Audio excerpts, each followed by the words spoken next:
अच्छा, हनुमान जी से बड़ा विद्वान कोई हो सकता है क्या? हनुमान जी कितने बड़े विद्वान हैं। गोस्वामी जी के शब्दों में तो ज्ञानिनाम अग्रगण्यम, ज्ञानियों में अग्रगण्य हैं हनुमान जी, और बुद्धिमानों में बुद्धिमताम वरिष्ठम, हनुमान जी के जैसा कोई बुद्धिमान नहीं है। वाल्मीकि रामायण में तो श्री रघुनाथ जी स्वयं अपने मुखारविंद से कह रहे हैं, शौर्यम दार्क्ष्यम बलम धैर्यम प्रज्ञता नय साधनम विक्रमश्च प्रभावश्च हनुमति कृतालय। उत्तरकांड में भगवान श्री राम कह रहे हैं कि हे महर्षि अगस्त्य जी महाराज, हमको ऐसा लगता है कि समस्त सद्गुणों ने हनुमान जी को ही अपना निवास स्थान बना लिया है। हनुमान जी के जैसा शौर्य किसी में नहीं दिखाई पड़ता। शर्मा जी, बहुत से लोग शूरवीर तो होते हैं, शौर्य तो उनमें होता है, पर दक्षता नहीं होती है। अब इतिहास की उन घटनाओं के स्मरण की आवश्यकता नहीं है। इतिहास का अनुशीलन करने वाले ऐसी तमाम चीजों को ध्यान में रखते हैं। हमारे जो पूर्वज थे उनमें शौर्य कम नहीं था, पर जिनमें शौर्य है आवश्यक नहीं उनमें दक्षता हो, कुशलता हो। दक्षता के अभाव में उनका शौर्य किसी काम में नहीं आया। पृथ्वीराज चौहान में कम शौर्य था क्या?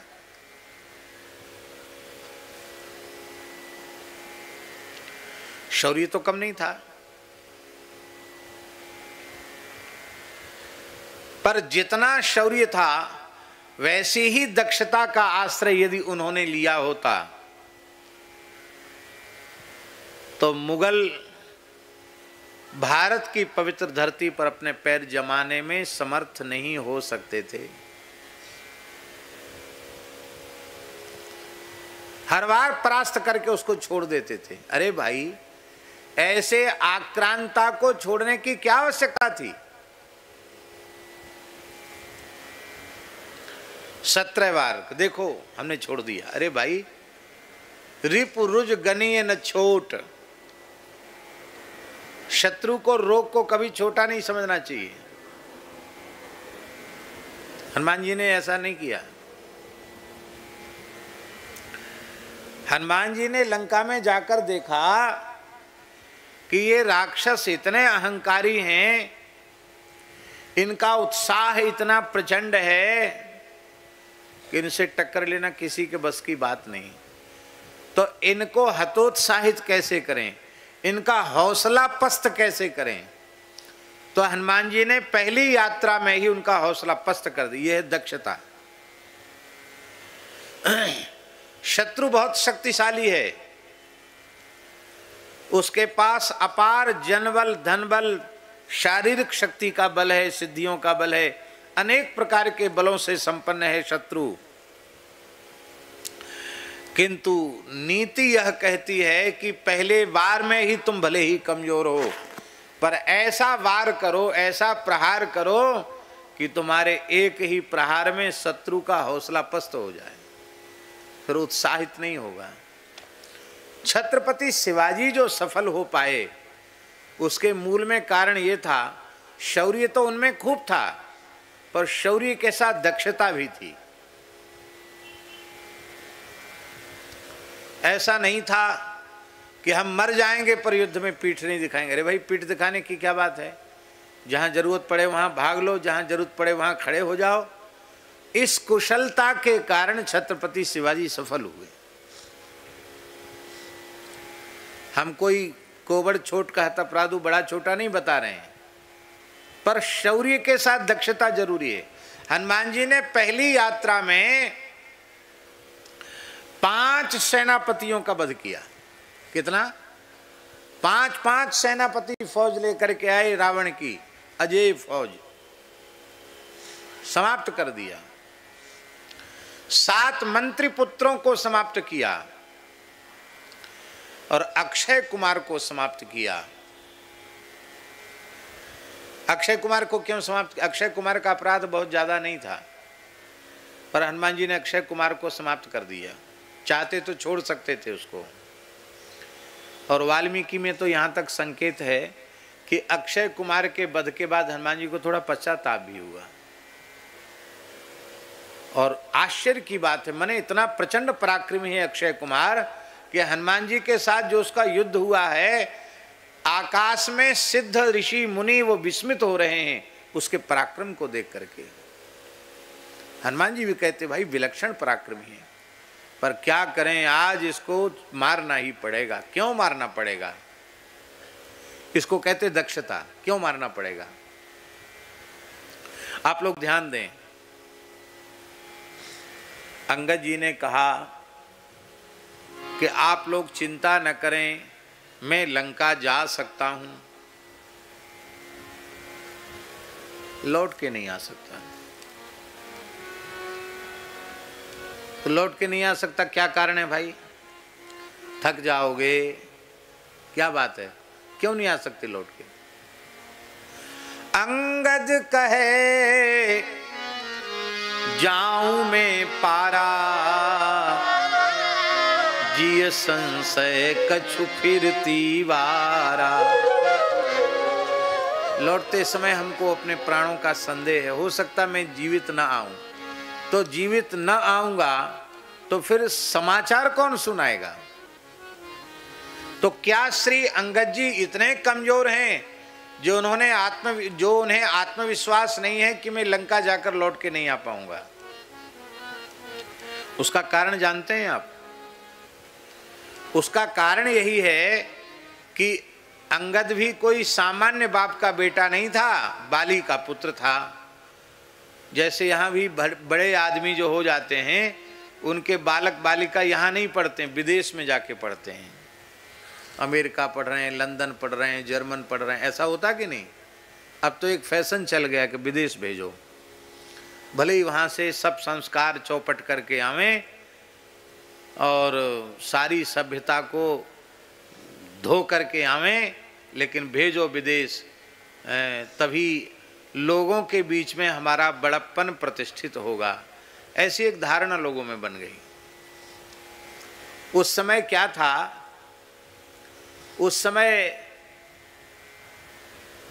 बाली भी बहुत प्रभावशाली था। बाली ने अपने पुत्र को पढ़ने के लिए देव गुरु बृहस्पति की पाठशाला में भेजा था। स्वर्ग में पढ़ने जाता था बाली, आप सोचो, वहां पढ़ने जाता था। और भैया, जब बाली का पुत्र अंगद बृहस्पति के गुरुकुल में पढ़ सकता है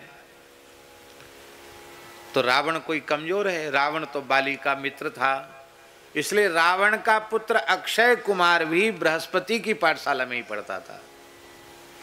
और दोनों में बालक बालकों में प्रेम तो होता ही है, प्रेम प्रेम में झगड़ा भी होता है। रावण और बाली की मैत्री प्रसिद्ध थी, अक्षय कुमार और अंगद की भी मैत्री थी। पर अंगद थोड़े मजबूत ज़्यादा पढ़ते थे, वो कभी कभी पिटाई कर देते थे अक्षय कुमार की। अक्षय कुमार थोड़ा कम था, आयु में भी कम था, साल 2 साल अंगद से छोटा था। तो बच्चों में आपस में विद्यालय में मारपीट हो जाती है तो किसको शिकायत करेंगे? गुरुजी को। तो बृहस्पति जी को अक्षय कुमार कहता कि गुरुजी अंगद मुझे मारता है। ठीक है, कोई बात नहीं, हम अंगद को समझा देते हैं। समझाया, 2 बार 3 बार हो गया। अब तो गुरुजी नाराज हो गई, तो बड़ा उद्दंड है, उद्धट है, बार बार पीट देता है। तब बृहस्पति ने कहा, ए अंगद, कान खोलकर सुन, आज के बाद यदि तुमने अक्षय कुमार को मारा और अक्षय कुमार ने एक भी थप्पड़ तुम्हारे ऊपर चला दिया तो तुम निष्प्राण हो जाओगे। अक्षय कुमार के एक ही प्रहार से तुम निष्प्राण हो जाओगे। ये बृहस्पति जी ने श्राप दे दिया था। तो हनुमान अंगद जी जानते थे, जी संशय कछु फिरती वारा। रावण को पता है कि मेरे बेटे को यह आशीर्वाद प्राप्त है, तो वो जरूर भेजेगा, हम कुछ न कुछ उपद्रव तो करेंगे। रावण ठंडा पड़ेगा नहीं और कहीं अक्षय कुमार ने मेरे ऊपर प्रहार किया तो मैं तो निष्प्राण हो जाऊंगा। तो उन्होंने अंगद जी को लंका में बढ़िया प्रेम से निर्विघ्न रूप से आने जाने का रास्ता साफ कर दिया हनुमान जी ने। यह है हनुमान जी की दक्षता। शौर्यम दार्क्ष्यम बलम। बहुत से लोगों में बल तो होता है, शारीरिक शक्ति और अंतःकरण की शक्ति होती है उनमें, शारीरिक और आत्मिक दोनों बल होते हैं उनके पास, पर धैर्य नहीं होता। और धैर्य के अभाव में अनर्थ हो जाता है।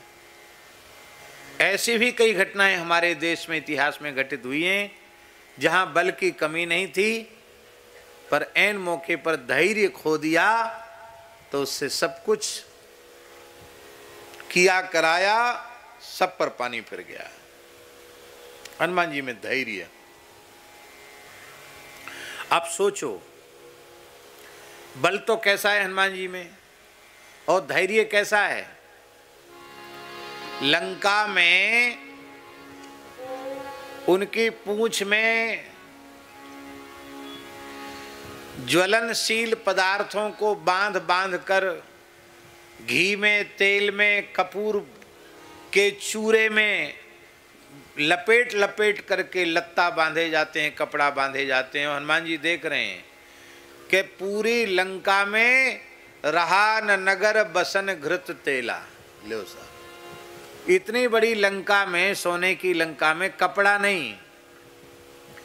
राक्षस इतने उत्साही थे, रावण से पुरस्कार के लोभ में कितने राक्षसों ने तो अपने कपड़े तक उतार दिए। बोले कोई बात नहीं, घर में कपड़ा नहीं, शरीर पर तो कपड़ा है, नंगे होए तो हो जाएं। वो महाराज नंगे हो गए, अपने सबरे लत्ता उतार के शरीर के कपड़ा और हनुमान जी की पूंछ में लपेट दिए।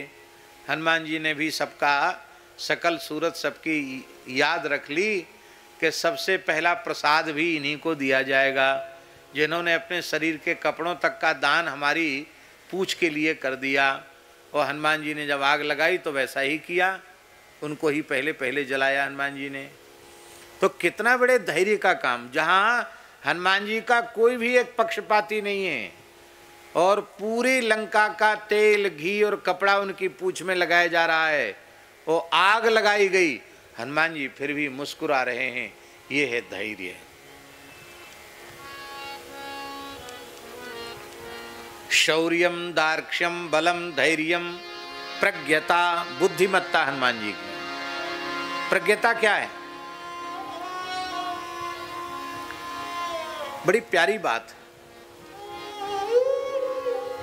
अशोक वाटिका में हनुमान जी पहुंच तो गए, जानकी जी का दर्शन भी कर लिया, लेकिन अब विचार कर रहे हैं कि क्या करूं, सीधे सामने पहुंच जाऊं क्या? और मैं सीधे सामने पहुंचूंगा तो मुझे देखकर कहीं जानकी जी चिल्ला पड़ी तो राक्षसियां दौड़ के आ जाएं, फिर तो संवाद हो ही नहीं सकता है। क्या करूं? तरु पल्लव मह रहा लुकाई, करूं विचार है करूं का भाई, क्या करूं? यह है प्रज्ञता। हनुमान जी इतने बड़े विद्वान हैं, बहुत ध्यान से सुने। हनुमान जी इतने बड़े विद्वान हैं कि जब हनुमान जी से प्रथम मिलन हुआ राम लक्ष्मण का, भगवान श्री राम का लक्ष्मण जी का, तब भगवान श्री राम वाल्मीकि रामायण में कह रहे हैं, भगवान श्री राम कह रहे हैं, लक्ष्मण नूनम व्याकरणम कृत्सनम अनेन बहुधा श्रुतम बहुव्याहरता नेन न किंचिद अपशब्दितम। इसने सभी शास्त्रों को तो पढ़ा है, इस ब्रह्मचारी ने व्याकरण शास्त्र को तो सांगो पांग न जाने कितनी बार पढ़ा होगा। इतनी देर से बातचीत करने के बाद भी एक भी मात्रा का, एक भी अक्षर का उच्चारण की कोई गड़बड़ी नहीं हुई।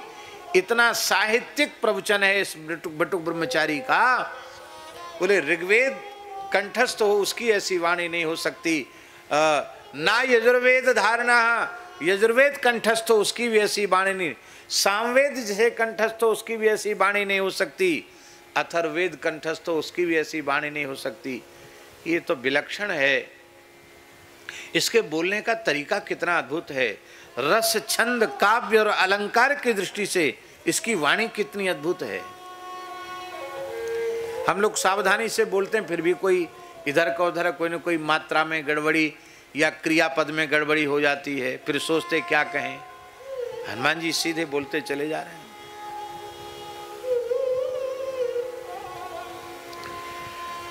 तो जैसा साहित्यिक वक्तव्य प्रस्तुत करके हनुमान जी ने भगवान श्री राम लक्ष्मण को आश्चर्य में डाल दिया, वैसा ही वक्तव्य जानकी जी के सामने नहीं दे सकते थे क्या? लेकिन यह है हनुमान जी की बुद्धिमत्ता। हनुमान जी विचार कर रहे हैं, यदि वाचम वदिष्यामि द्विजातिरिव संस्कृताम, वाल्मीकि का श्लोक है, रावणम मन्यमाना माम सीता भीता भविष्यति। यदि संस्कृत के विद्वान पंडितों के समान मैंने साहित्यिक परिष्कृत संस्कृत में कुछ प्रवचन किया तो वैदेही को संदेह हो जाएगा कि ये प्रकांड पंडित रावण की भाषा है, ये रामदूत की भाषा नहीं हो सकती। सीता मुझे रावण मानकर भयभीत हो जाएगी, मेरे ऊपर विश्वास नहीं करेगी, तो मुझे किस भाषा में बातचीत करना चाहिए। तो वाल्मीकि के टीकाकार भूषण टीकाकार कह रहे हैं कि अवध क्षेत्र की जो अवधी भाषा है उस भाषा में हनुमान जी महाराज जानकी जी को रामचरित्र सुना रहे हैं। ये तो अयोध्या का ही लगता है, ये तो राम जी के गांव घर का है, ये तो मेरे प्रभु का निश्चित सेवक होगा।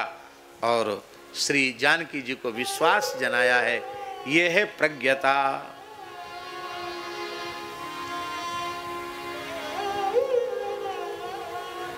हम ये निवेदन कर रहे हैं कि हनुमान जी कोई सामान्य तो नहीं है, ज्ञानिनाम अग्रगण्यम है और बुद्धिमताम वरिष्ठम है श्री हनुमान जी महाराज। और इतने बड़े हनुमान जी महाराज अपना परिचय क्या दे रहे हैं? क्या दे रहे हैं परिचय? दासोहम कौशलेन्द्रस्य रामस्याक्लिष्ट कर्मणा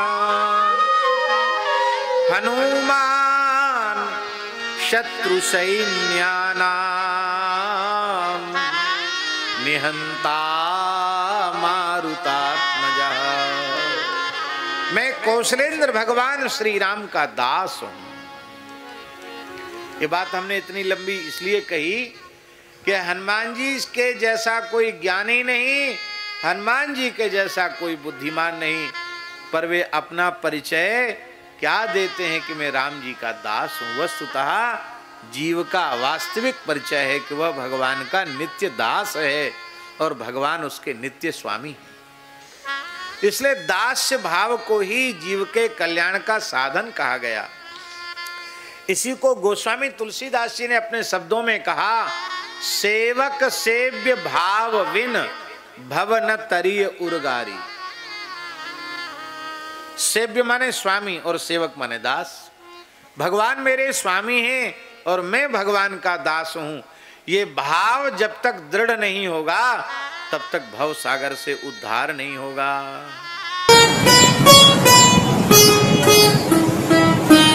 श्री सीताराम प्रतिदिन सत्संग एवं दर्शन के लिए श्री महाराज जी के ऑफिशियल चैनल को जरूर सब्सक्राइब करें।